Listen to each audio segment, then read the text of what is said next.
Hey, how's it going? It's Michael Fiore, and I'm the author of Make Him Beg to Be Your Boyfriend in six simple steps, on Amazon. We publish it through Kindle as well as Apple and some other things. And I'm doing some videos today, and I actually thought it might be interesting and a little fun to respond to some of the reviews that we see on the Make Him Beg to Be Your Boyfriend page. If you just look up Make Him Beg to Be Your Boyfriend in Amazon, you'll find it. You can also go to ttrb.me/Make Him Beg.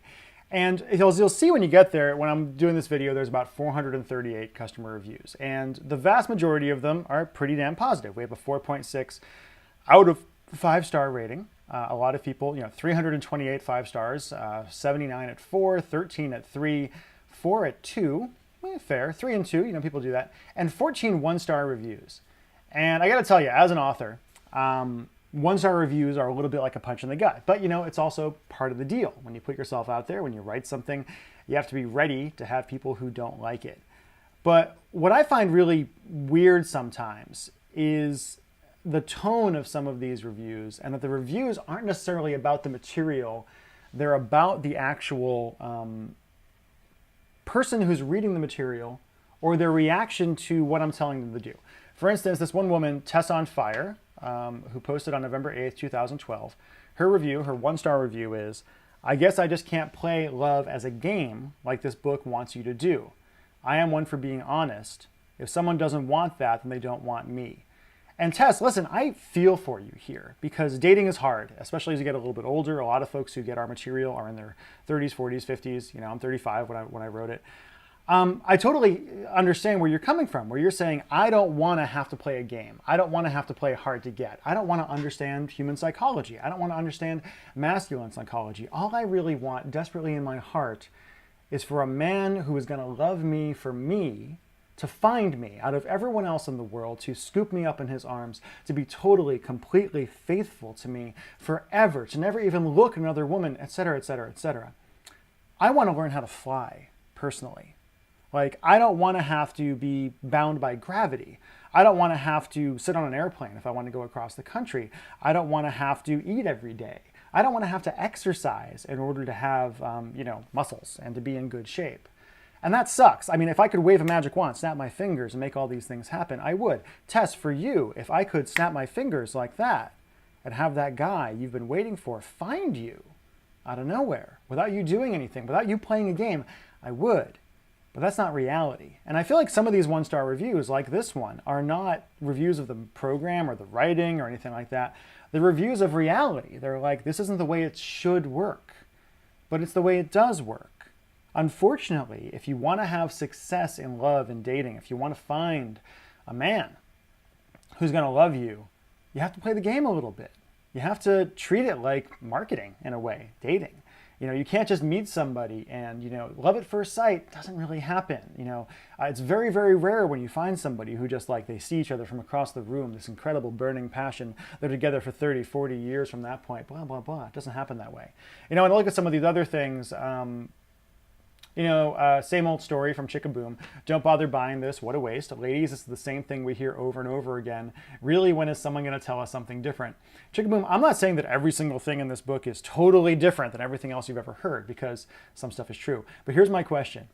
If you've been hearing the same thing over and over again, and you haven't been doing it, and you're still single, and you still don't have a man, you still don't have a good man in your life, does that mean that the advice you've been getting, quote unquote, over and over again is wrong? Or does it mean that you're not listening? Just something to think about. Just something to think about.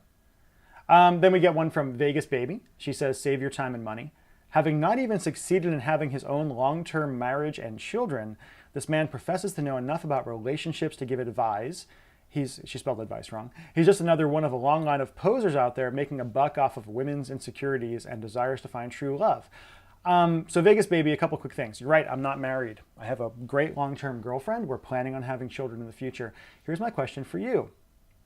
Do you care if your doctor has had a heart attack when you go in for heart surgery?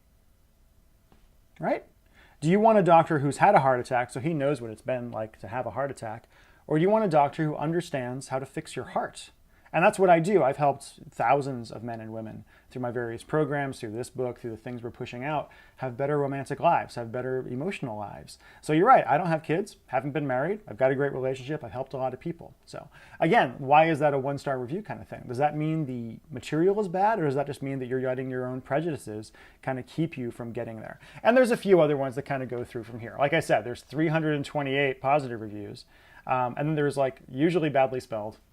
One-star review saying things like completely ridiculous. Where are the tips? Sheila Goddard said that. I'm like, the entire book is full of tips and step-by-step stuff. Don't understand that, et cetera, et cetera, et cetera. So anyway, just wanted to take a moment from that. I try not to let the one-star reviews bother me, but if they do, they freak me out a little bit sometimes when they're not actually about the book. Very occasionally, we'll get a 2 or 3-star review from somebody who has well thought out, interesting critiques of what I wrote, who disagree with it. Totally fine with that. But the one-star reviews get a little bit weird. And just to balance things out a little bit, you know, there are, of course, a lot of 5-star reviews out there. One from Mimi Tanner, a woman I was lucky enough to meet, who says, tremendously fun read and dangerously informative. Michael Fiore, excuse me, my phone, has condensed everything you may ever need to know about your man into this one brief report. From the man's point of view, here's why a man gets stuck in the commitment twilight zone. You know, Merzi, she wrote in and said, this stuff works in less than 24 hours. Every woman out there needs to read this book, short, sweet, and to the point. A bunch of others. If you want to check it out, it only costs $3 on Amazon, one of the cheapest things that we put out. And all you have to do is go to Amazon and search for Make Him Beg to Be Your Boyfriend. Check it out. Give it a read. Do it for your own. But please, if you're going to get it and go through it, 2 quick things. One, if you're going to critique it, I love reviews. Reviews are great. If you're going to give it a review, even a negative one, make sure you're reviewing the product, not reality. If you don't like the way reality is, I can't help you with that. That's like doing a critique of gravity. Unfortunately, success in love and life does require a certain amount of, I hate the word gamemanship or games, but it requires a little bit of that. And please use the material. You know, the vast majority of women who actually take this stuff and use it in their relationships and their lives have a lot of success. Not everybody, because can't serve everybody. But that's all I really wanted to say. So check it out. Make Him Beg to Be Your Boyfriend on Amazon. And it's also available on barnesandnoble.com. It's also available on iTunes. Thank you. Bye-bye.